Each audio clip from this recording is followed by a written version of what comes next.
Por favor, como es costumbre, indíquenme si están viendo la diapositiva, dice contenido y vamos a ver el punto 6.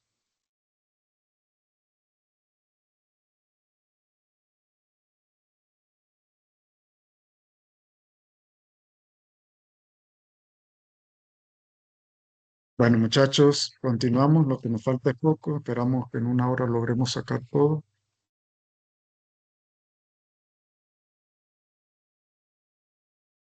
Vamos a conversar ahora de lo que son recipientes a presión.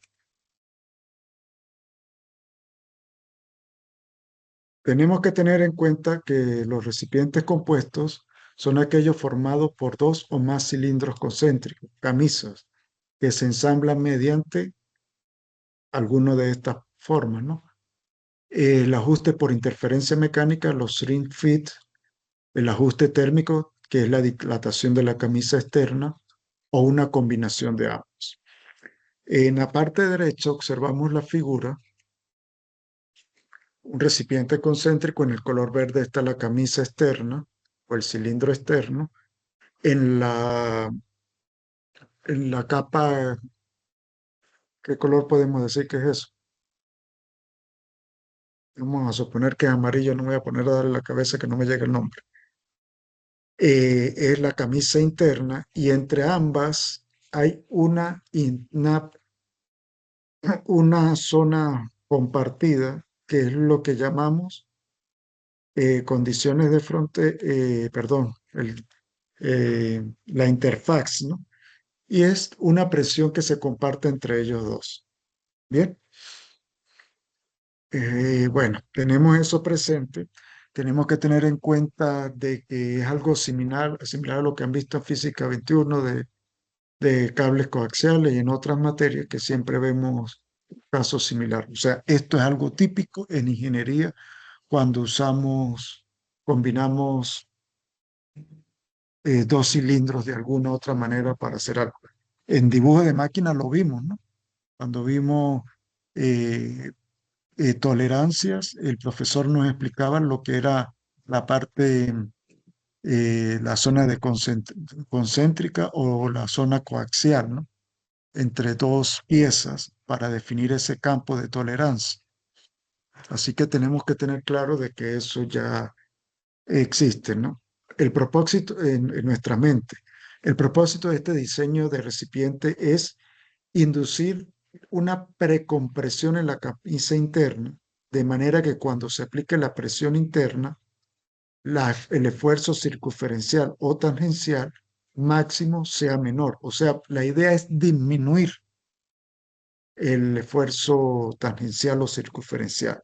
Esto permite que se aumente la capacidad de presión del conjunto y que mejore la vida de fatiga, en fatiga y la seguridad. Tenemos que tener en cuenta que antes de que el recipiente reciba la presión que se le indica, la camisa exterior aprieta a la interior, ¿no? Por eso se llama que está preajustado o preforzado, generando un campo de esfuerzo inicial. Recuerden la expresión preesforzado, que es común en la ingeniería. Esto hace que durante la operación el esfuerzo tangencial máximo sea sustancialmente menor que en un cilindro monolítico. Monolítico es que sea de una sola capa. Bien, eso tenemos que tenerlo en cuenta. ¿Por qué se usan estos recipientes compuestos? Bueno, eh, mayor resistencia a la tracción en la cara interna, que es la zona más crítica. Ya hemos hablado varias veces que la fibra más crítica, mientras esté sometido a puro impresión interna, es la fibra interna, ¿no? Permite usar materiales de diferentes resistencias, ¿sí? Una combinación nos ayuda a aliviar tensiones, concentraciones de esfuerzo, cuando son casos muy excepcionales para usar este tipo, que ameriten el uso de este tipo de recipientes. Aumenta significativamente la presión segura de operación, eh, mejora el desempeño frente a presión externa, reduciendo riesgo de abolladura, o sea que son indispensables cuando la presión externa cobra importancia y tiene un valor relativamente alto. Entonces, aquí podemos pensar, como pensé en la clase de antier, que se me vino a la mente un submarino, habría que averiguar más sobre el diseño de los submarinos, pero la idea es que nos despierte la idea de pensar, de analizar, ¿no? Un submarino dentro del mar tiene que llevar al menos dos camisas, ¿no? Al menos, porque puede ser que lleven más. Y entre ellas, parte de esa interfaz de combinación, tiene que haber algún tipo de aislamiento para varias cosas, ¿no? O sea que debe ser bastante complejo.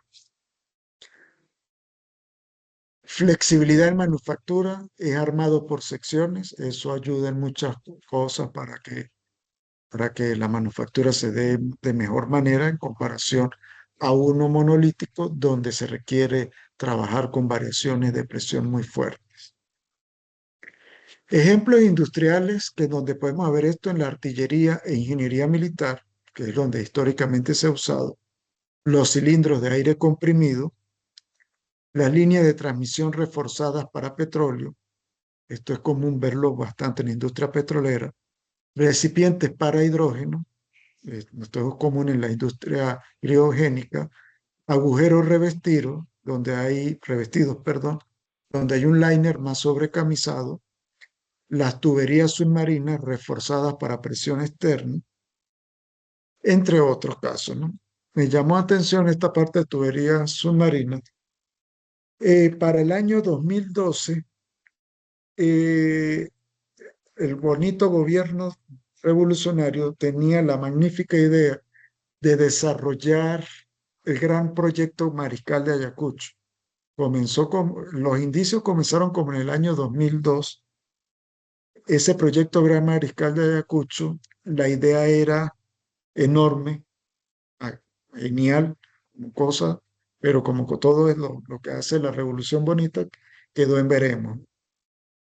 Eh, Era tan complejo que ese proyecto quería llevar gas hasta Bolivia y repartir petróleo a otros lados, entre eso llegar hasta Trinidad y Tobago. Ocupaban el estado Sucre entre las regiones de Irapa, Huiria, Punta Drago y se me fue el nombre del otro. Tuve la oportunidad de trabajar por espacio de menos un año en PDVSA Costa Afuera, en Cumaná, para ese proyecto. Nunca hice nada, ¿no? Nada. Se me contrató con la finalidad de trabajar en el diseño, cuando eso estaba finalizando la primera maestría. Todavía no era profesor regular de la universidad. Y se me contrató para trabajar en el diseño por dos cosas. Primero, la plataforma Costa Afuera presentaba problemas con la parte de los pilotes, de los pilares, columnas, de unas gabarras, por el vórtice que se formaba por el mar, ¿no?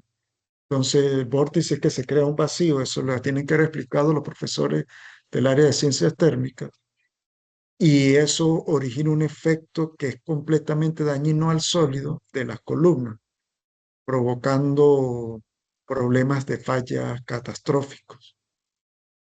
Y es un problema que internacionalmente no se ha solucionado ni en el mar de Corea, ni en el mar del norte de Noruega, que es el principal país explotador de petróleo en el mar del norte, ¿no?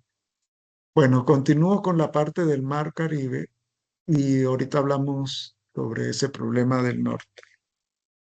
Luego de eso, conocí a un matemático puro que se metió por la parte geográfica para crear el programa de simulación del Mar Caribe en la zona del estado Sucre, así como existe el del Mar del Norte. Él quiso crearlo porque todo lo que nosotros hacemos de cálculo en el Mar Caribe, en nuestras costas, se rige por el Mar del Norte, ¿sí? Ni siquiera México tiene, no sé actualmente, pero para ese entonces ni siquiera México tenía una data de cómo son las condiciones internas dentro del mar para desarrollar eso. Bueno, ese era el primer proyecto. El otro proyecto que tenía que trabajar era en la parte de mantenimiento. ¿Sí? Había un robot que se le compró a esos países nórdicos para hacerle mantenimiento a la tubería que va por dentro del mar. Y cómo debía y crear un procedimiento de mantenimiento y de operación para ello. Bueno, ninguno de los dos proyectos se dio, en ningún momento me pasaron en nómina, en ningún momento me pagaron y me fastidié y regresé para terminar mi tesis de maestría de mantenimiento, que me faltaba poco. Aparte, la inseguridad de Cumaná era demasiado extrema, que no, yo dije, yo para acá no vuelvo en ese tiempo. Y si le digo que es bastante extrema, es porque hay muchas cosas que contar con respecto a eso que quedarán para otro momento. Ajá. Todo eso fue muy bonito, la revolución energética, pero nunca se logró consolidar, ¿no? Había muchas ideas de ingeniería por parte de nuestros propios ingenieros y nunca se llegaron a consolidar. Otra cosa que donde podemos ver recipientes que son tuberías compuestos son en los pozos, en la perforación de los pozos, se usa el casing y el tuning, ¿no? Y eso es bastante importante porque una se encarga de ayudar a la succión y en la otra de hacerlo subir, y entre ellas dos hay una interfaz.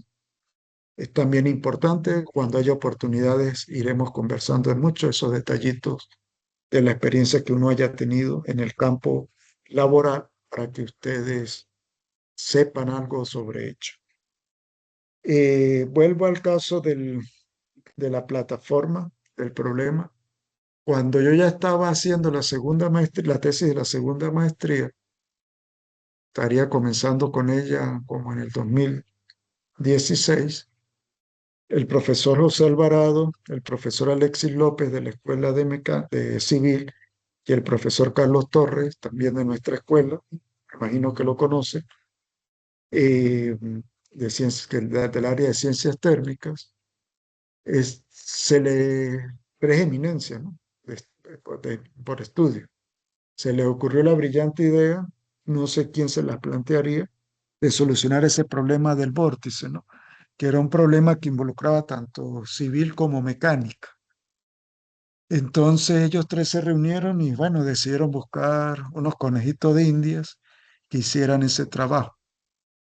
Entre esos conejitos de India estaba yo, me ofrecieron el tema, yo les dije que yo estaba trabajando con biomecánica, pero quería investigar.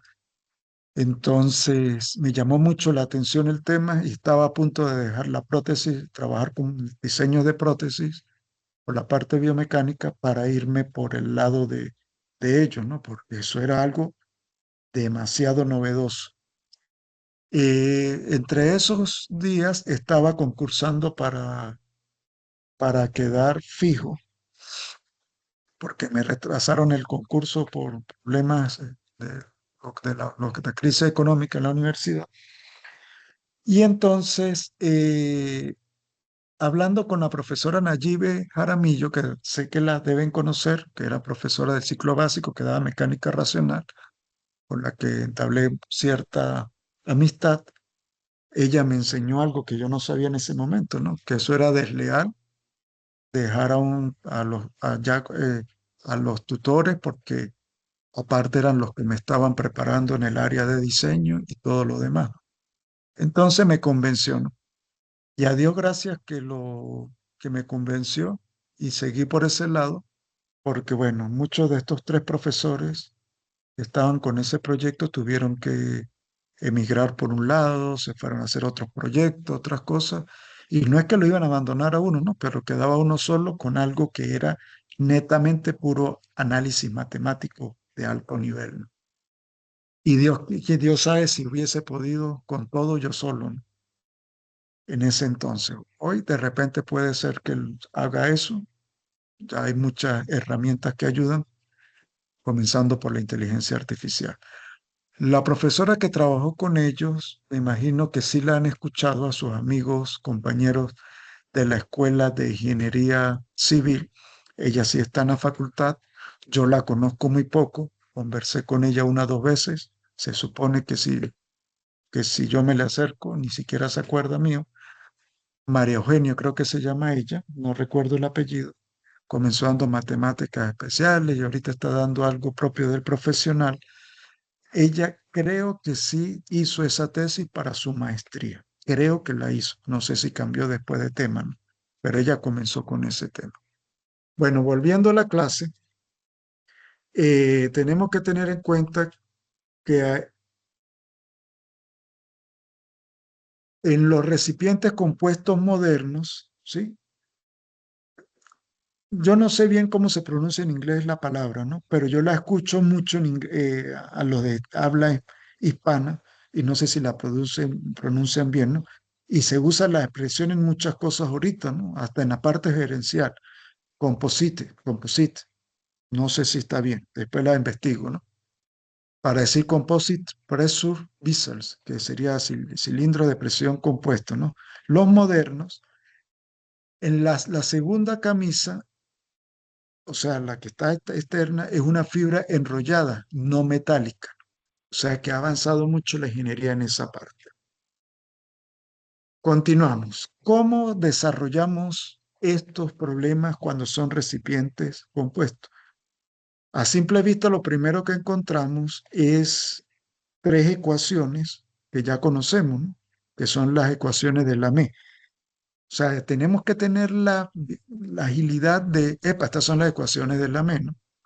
Entonces, el modelo teórico para desarrollar recipientes a presión compuesta es aplicar como solución las ecuaciones de Lamé por capas. ¿Qué significa por capas?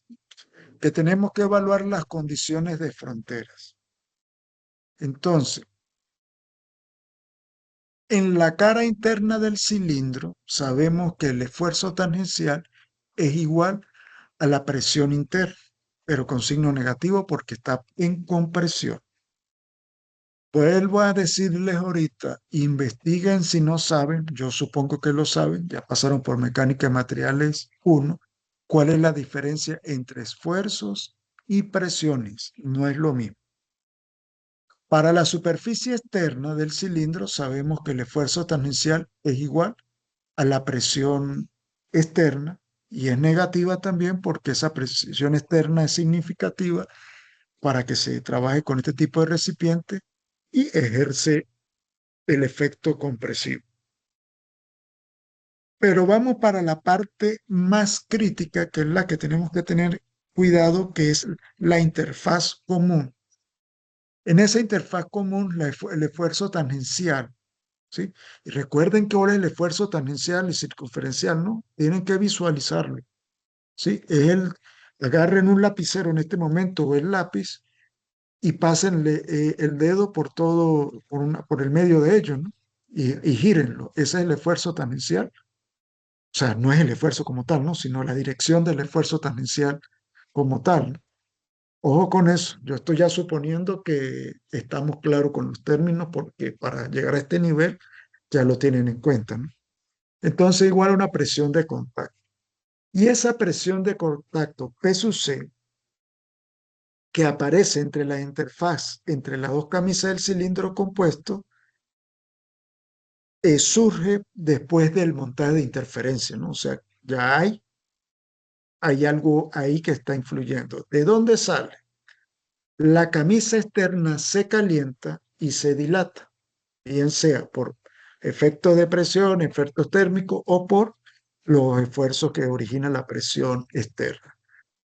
Se introduce esa presión, ese valor a la camisa interna y luego la externa se enfría y contrae.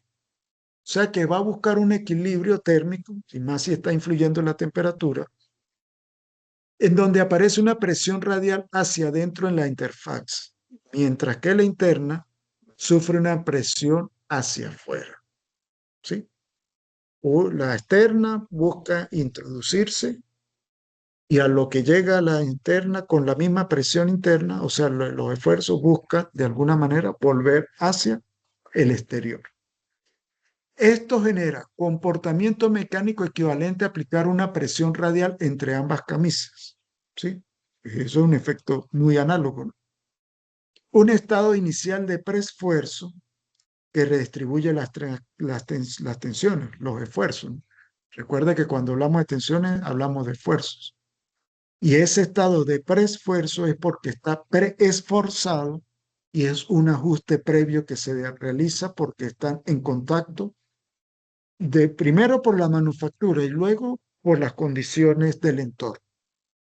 El valor de la presión de contacto depende de el material que tengamos entre ellas. Eso significa que tenemos que tener en cuenta el módulo de elasticidad por lo mínimo, ¿no? Luego, las dimensiones de ambas camisas, ¿sí? ¿Qué tan, qué tan, cuáles son su geometría? Pues, para no dar mucha vuelta. El radio de la interferencia, ¿sí? Porque eso hay una capa delgada allí que va a tener, y a qué lugar se ubica entre ellas, y la geometría de la interfaz, ¿no? Porque a pesar de que nos imaginemos que sea una película delgada, puede ser que haya algunas condiciones allí, ¿no? ¿Qué se me ocurre a mí? Colocar ahí material epóxico donde un recubrimiento compuesto de varios materiales, y eso también lo vimos en mecánica de materiales uno, ¿verdad? Cuando hablamos más de esfuerzos en vigas compuestas, ¿sí? De varios materiales. Esta última condición es la clave para obtener el valor de presión de contacto, o sea, la geometría de la interfaz. Y hay algo que tenemos que también tener en cuenta es la compatibilidad de desplazamientos en la interfaz. Sí, debido a esa presión de contacto, debemos tener en cuenta que el desplazamiento es igual para ambas camisas. Y esta condición de frontera, que es la última, compatibilidad de desplazamiento en la interfaz, es quizás la más importante para poder aplicar las ecuaciones de la ME. Eso tenemos que tenerlo en cuenta en el momento de desarrollar, diseñar recipientes a presión compuestos. Vamos ahora a conversar sobre procedimientos de diseño preliminar.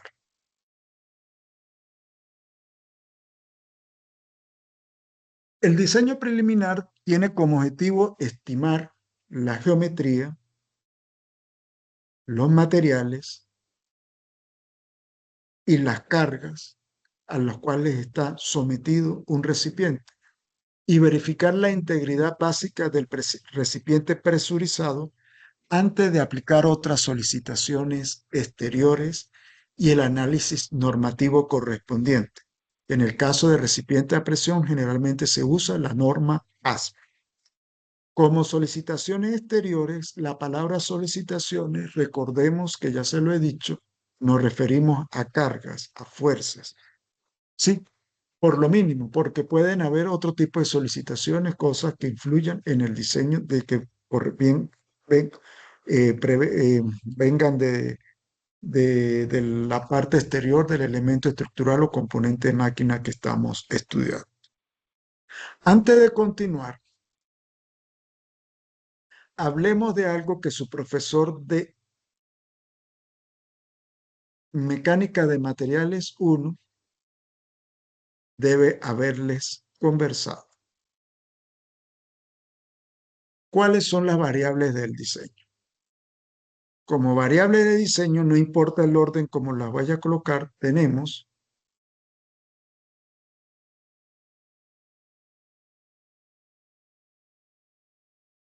la geometría, tenemos las cargas y tenemos el material. Estas son las tres variables de diseño con las cuales jugaremos siempre que estemos, valga la redundancia, diseñando un elemento estructural o componente de máquina.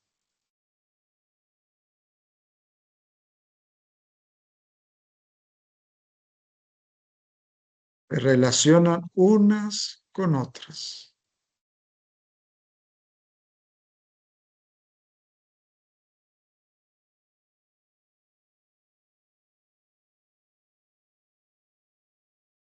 Creo que el único de los que le he dado clase que está ahorita conectado es Yonder.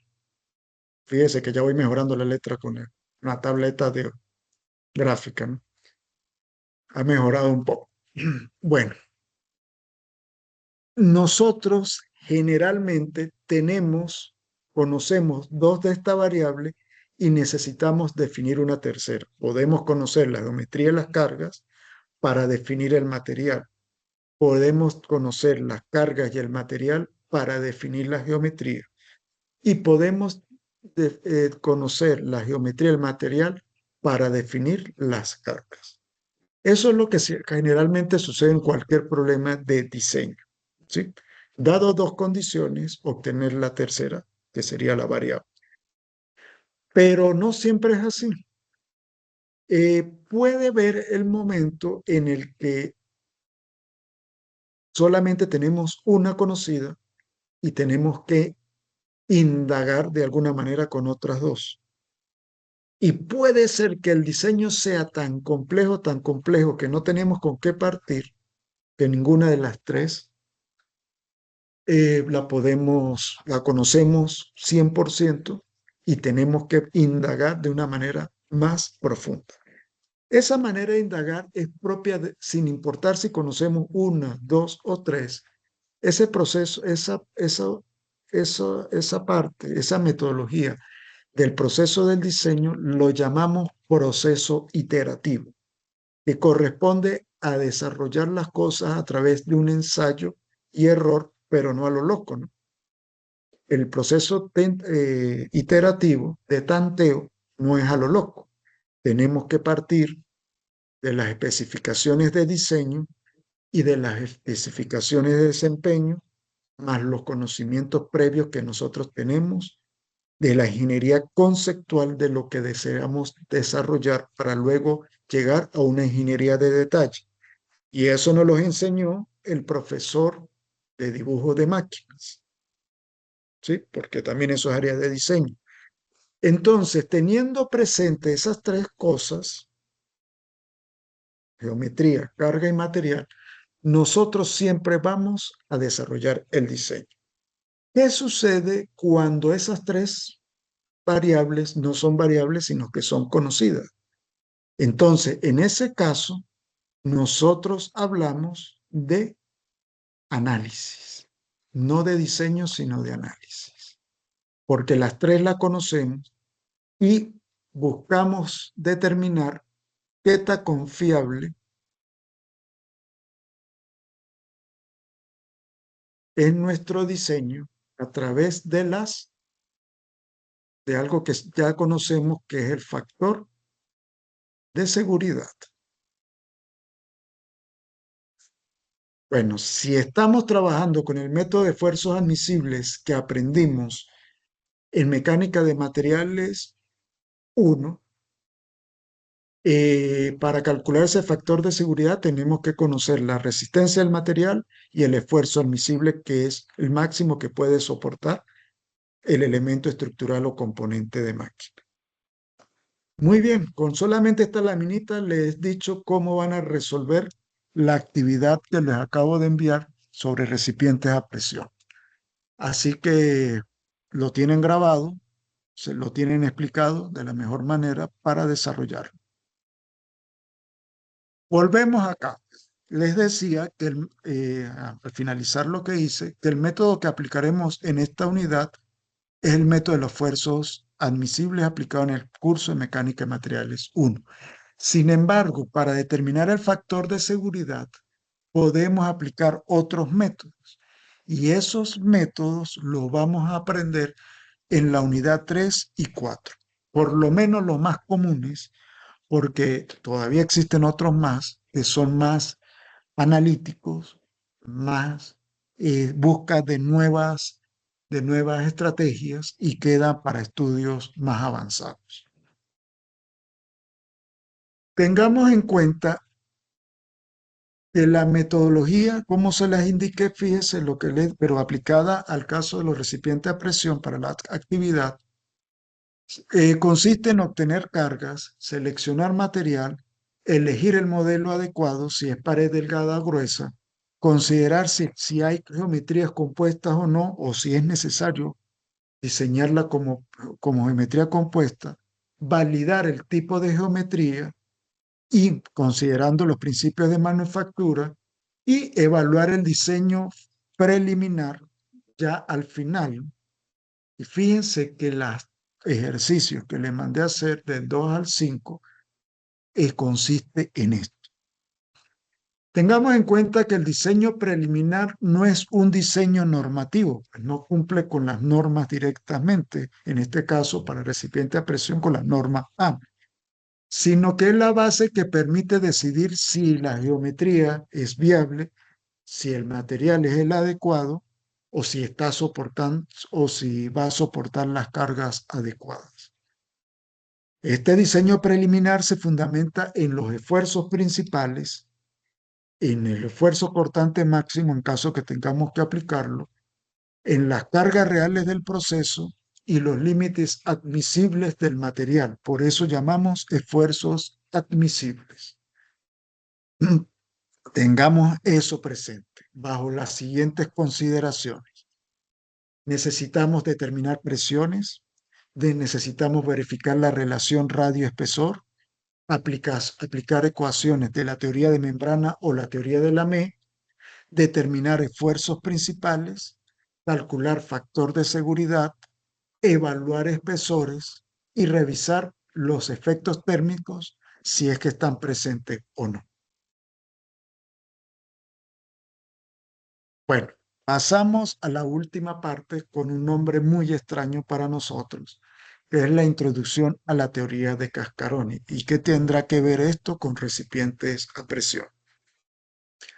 Bueno, un cascarón es un cuerpo tridimensional cuya dimensión, espesor, es mucho menor que las otras dos dimensiones, longitud y curvaturas. En otras palabras, el espesor es significativamente mucho menor que el radio de curvatura. Y le estoy dando una clave. Los cascarones tienen curvatura. Un cilindro tiene hasta cierta parte, pero la superficie exterior podemos decir que es eh, eh, eh, en alguna parte por elemento diferencial es recto, como lo hemos estudiado, ¿no? El término cascarón viene del inglés shell y originalmente del concepto geométrico y físico de una cáscara delgada que envuelve un volumen. Y cuando pensamos en cáscara, lo primero que pensamos es la cáscara de un huevo de gallina, ¿no? La corteza de una fruta o una envoltura delgada, ¿sí? Pero el mejor ejemplo que tenemos, vamos a imaginarnos la cáscara de un huevo de gallina. Tenemos que tenerlo presente y vemos que por el lado exterior no se puede decir mucho así que sea plana. Igual sucede con el barril que tenemos al frente. Entonces, vamos a observar ese barril primero, ¿sí? Está sometido a una presión interna y en la superficie externa, en la fibra externa, observamos que está una cara de un elemento diferencial. Y ustedes lo primero que piensan es, bueno, es un elemento diferencial de sólido. Ya va. El elemento diferencial de sólido es un cubo y sus caras son planas. Este es curvo. Podemos decir que entonces, al hablar de la teoría de cascarones, el elemento diferencial de volumen deja de llamarse elemento diferencial de sólido para llamarse elemento diferencial tipo cascarón. Sí, así mismo es. Por eso le decía en la primera unidad que van a encontrar en libros, en libros de texto, que siempre habla de elemento diferencial de volumen en forma muy generalizada, pero depende de donde nosotros lo apliquemos, nosotros le vamos cambiando el nombre. Cuando hablamos de teoría del sólido, hablamos de elemento diferencial del sólido. Y ahorita estamos aprendiendo un poquito más sobre ello como cultura general, de que cuando estemos trabajando con teoría de cascarones, ese elemento diferencial volumen se llama elemento diferencial tipo cascarón. ¿Qué tiene de particular? Pues esa cara. ¿Sí? Imagínense, lo podemos dibujar tipo un cubo, pero con con las caras no planas, sino que presentan una curvatura, ¿no? Entonces, siempre que tengamos elementos muy delgados con respecto al radio de curvatura, usamos elementos tipo cascarón. Un cascarón, entonces, es una estructura curva, continua y delgada que resiste cargas mediante tensiones membranales distribuidas. Membranales tiene que ver con la teoría de membrana de los recipientes de pared delgada. Ya hablaremos de ello. Se llama así porque el espesor es muy pequeño comparado con su curvatura. Su función estructural es como una piel resistente. No necesariamente los cascarones tienen fluido. También puede ser un casco, una cúpula, un arco, una carcasa, etc. ¿Cómo así, profesor? Bueno, nos salimos de la ingeniería mecánica, nos metemos en ingeniería civil, en estructura y un arco que se use en una cúpula, o cuando ustedes ven una iglesia, la, la parte de la cúpula, eso es un cascarón. Tengamos presente que los cascarones son una generalización natural de las placas y membranas. Y esa es otra teoría, la teoría de placas, ¿no? Pero curvadas, ¿sí? Pero quiere decir que en placa y membrana no usamos la placa curva. ¿Por qué estudiar los cascarones en esta parte donde acabamos de ver cilindros y esferas? Pues resulta que los cilindros y esferas que acabamos de estudiar son casos particulares de cascarones. Cuando necesitamos desarrollarlo de manera más profunda, nosotros lo trabajamos de esa manera. Eso quiere decir que existen cascarones cilíndricos delgados y cascarones esféricos delgados. En ningún momento he metido la palabra pared gruesa, ¿no? Ya hablaremos de ello. La teoría de cascarones para el nivel de ustedes es considerar solamente cascarones delgados. Sí, y es que prácticamente se usa allí, ¿no? Ya meterse a hacer una similitud, una analogía con pared gruesa, va más allá y puede que alguien lo refuta de alguna manera. Solamente investigadores avanzados lo hacen. En este caso tenemos que tener en cuenta, como estamos involucrando la teoría de cascarones con cascarones delgados, que los esfuerzos normales a través del espesor son muy pequeños y los esfuerzos dominantes son los tangenciales, porque de alguna manera la teoría de cascarones explica de manera más profunda la membrana, la teoría de membrana que estudiamos. El comportamiento estructural es extremadamente eficiente en el caso de los recipientes de pared delgada, por eso es muy necesario estudiarlos en ingeniería. Las ecuaciones son simplificadas, intuitivas y manejadas analíticamente, a la que la desarrollamos de una manera muy sencilla. Y esta teoría de los cascarones nos permite perfectamente, a raíz de lo que he dicho, perfectamente explicar lo que son los cilindros de pared delgada, las esferas delgadas, y entre eso entramos en tanques, silos, tuberías, recipientes grandes, carcasas de máquinas, componentes de aeronaves, lo dije también, con la parte naval, cualquier estructura curvada ligera. Entonces, para ustedes, para que entiendan, cuando hablemos de teorías de cascarones, nos referiremos casi siempre a la teoría de los cascarones delgados. Los cascarones gruesos existen, pero se trata con elasticidad tridimensional, donde se involucran las ecuaciones de Lamé y los métodos numéricos avanzados. Y repito nuevamente, ya eso es algo muy específico que los investigadores hacen. ¿Qué caracteriza a un cascarón delgado? El espesor, ya lo dijimos, es muy pequeño comparado con el radio. Los esfuerzos dominantes son los tangenciales, que son esfuerzos de membrana. Las deformaciones a través del espesor son despreciables. ¿Por qué? Porque no existen desplazamientos tangenciales, como lo expliqué en la clase anterior. Los esfuerzos normales radiales son pequeños al ser pared delgada. Sabemos que son aproximadamente cero, nulo o llegan a cero. Depende de los casos, ¿no? Y de lo que se está estudiando. El cascarón delgado se comporta como una superficie que resiste carga por tensiones tangenciales, no por flexión. Esto reproduce exactamente los cilindros y esferas de pared delgada. Bueno, otros ejemplos que tenemos que tener en cuenta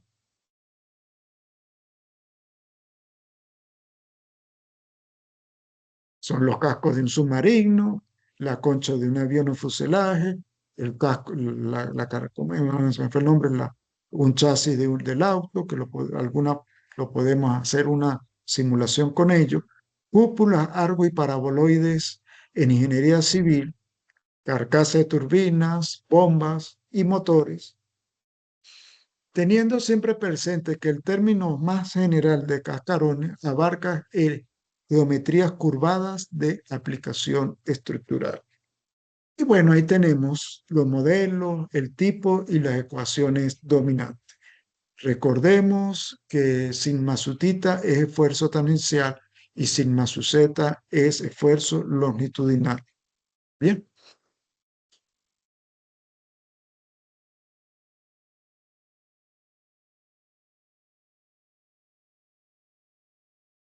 Aplicabilidad de la teoría de cascarones en la ingeniería mecánica.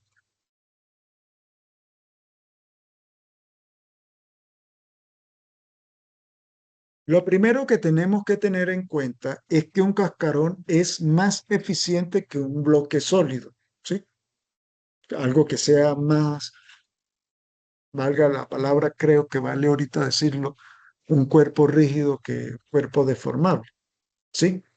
Es más eficiente el cascarón porque resiste mediante los esfuerzos membranales que eh, que son más óptimos estructuralmente, ¿no? Entonces, los cascarones los encontramos en todas partes, tuberías largas y delgadas, tanques de almacenamiento de gran tamaño, cascarones esféricos criogénicos, recipientes para gases y combustibles tipo 2 y 3, silos que se usan en la industria alimentaria y en otras industrias, reactores químicos, chasis, carrocerías, las carcasas de turbinas y compresores y los depósitos de agua y calderas grandes. Surge la pregunta, ¿las calderas siempre se diseñan como recipiente de pared delgada? Que ya se le había dicho, que ya tuvieron que investigar. No necesariamente, pero generalmente es así. ¿Por qué no necesariamente? Porque depende del radio del cilindro, del espesor requerido por presión, la temperatura que se le aplique y la aplicación industrial que conlleve. Esto quiere decir que la caldera no siempre es un cascarón delgado, pero su cuerpo principal normalmente sí. Quiere decir que las zonas de conexión, ¿sí? Las tapas, por decir algo, y concentración suelen comportarse como elementos de pared gruesa. O sea que puede ser una combinación de ambos en muchos casos. Tenemos acá el dibujo de unas series de tanques que lo podemos considerar recipientes a presión en la industria, ¿no? Tengo entendido que ustedes, algunos irán, no sé quiénes irán, como quienes van para la visita de, de campo que va a hacer el profesor Ricardo Valecillo, creo que es para Pequiquibén. Y bueno, los que no vayan, ya llegará el momento que les toque, depende de los requisitos que le indiquen, pero procuren hacerlo, ¿no? Es un mundo bien bonito conocer, así esté no en las condiciones óptimas, la industria de petróleos químicos de Venezuela. En todos estos casos, los cascarones tenemos que tener presente, soportan presión interna y o externa, el peso propio de su estructura, cargas térmicas distribuidas, cargas dinámicas que pueden originar fatiga y vibraciones, que también tiene que ver con fatiga. O sea que acá en esta unidad estamos muy limitados su cálculo para solamente una parte introductoria y más adelante que vayamos avanzando iremos profundizando.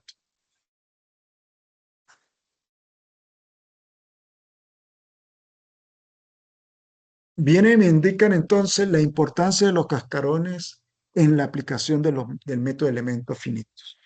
Recuerden que les voy a enviar una tarea sobre esto y bueno, me pareció interesante irle hablando poco a poco sobre el método de elementos finitos, pero directamente a lo que son los elementos shell, que en la traducción es cascarón.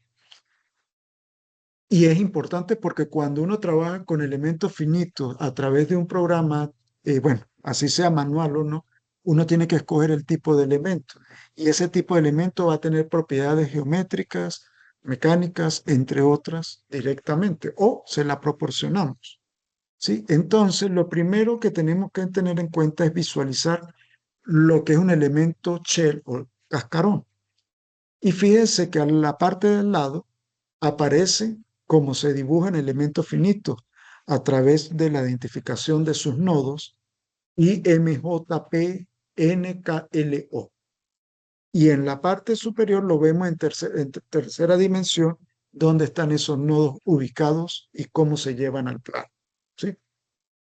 La idea es que ustedes solamente identifiquen esto. Esto es parte de la cultura de un ingeniero que ustedes deben tener en cuenta y que de repente lo realizamos. Si tengo la oportunidad de en algún momento permite la escuela abrir la materia de diseño asistido por computadora, trabajaremos con ello, ¿no? La materia electiva. ¿Qué tenemos que tener en cuenta entonces? Eh, que la importancia que significa la teoría de cascarones para nosotros como ingenieros mecánicos, porque muchos de nuestros elementos estructurales se adecúan a este tipo de teoría. Me había ido para atrás. Un cascarón es un elemento geométrico básico, ¿sí? Un elemento diferencial de volumen que permite estudiar sólidos curvos cuando su espesor es muy pequeño. Ahí dice cunado, acabo de dar cuenta, me disculpa que no me ese detalle. Tengamos en cuenta algo que dije, elemento diferencial de volumen, si lo estoy viendo en tercera dimensión. Y si es un elemento diferencial en el plano, se le llama elemento diferencial de superficie. Mm. Los cascarones funcionan como un elemento diferencial curvo con espesor pequeño que permite modelar recipientes delgados sin discretizar todo su volumen. Sin discretizar. Palabra clave para la tarea que van a llevar más adelante sobre el método de elementos finitos. Discretizar. Tenemos que tener en cuenta que en la formulación diferencial podemos hacer un híbrido conceptual entre lo que le dije que es un elemento diferencial aplicado a una superficie y el elemento diferencial de volumen delgado. Y eso es lo que nos permite el elemento shell, ¿sí? combinar un elemento de superficie con espesor a través de un volumen muy minúsculo que captura tensiones membranales y deflexión, pero no requiere discretizar todo el espesor completo con elementos sólidos. Eso es muy importante en el método de elementos finitos, FEA, para cuando trabajamos con tanques, tuberías, cascos, recipientes esféricos, etc. En teoría, en la parte teórica, nosotros debemos tener en cuenta que esto se profundiza mucho en la parte de posgrados a través de... ¿Por qué tengo que nombrarle esto? Yo no sé quién vaya a hacer posgrado de ustedes algún día, ¿no?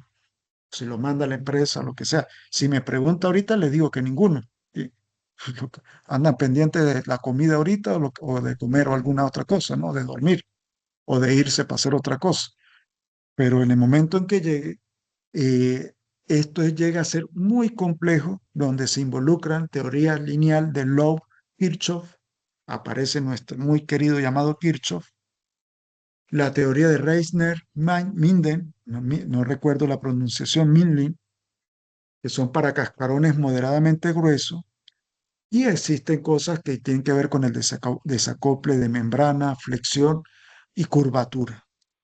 Y esto se lleva por soluciones armónicas, tanto para esferas como cilindros, solamente para tener una idea grande de todo lo que esto significa y por qué es importante tener una pequeña noción de esto y no quedarnos indios cuando nos hable sobre cosas más avanzadas.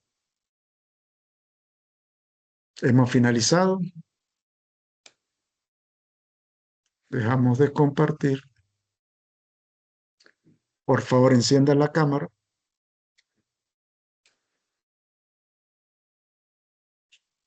Ya se me durmió el pie. Emerson,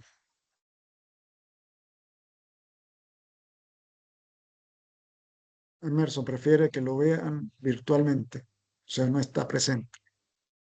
Bueno, continuamos entonces. Tomo la captura de pantalla y bueno, a comenzar a desarrollar la tarea, primero estudiar el tema. Para la parte de la actividad de esto, consideré después del jueves el tiempo, ¿no? Para que no vayan a decir que no les alcanzó el tiempo. Déjeme, no he parado la grabación. Así que no hay ningún problema.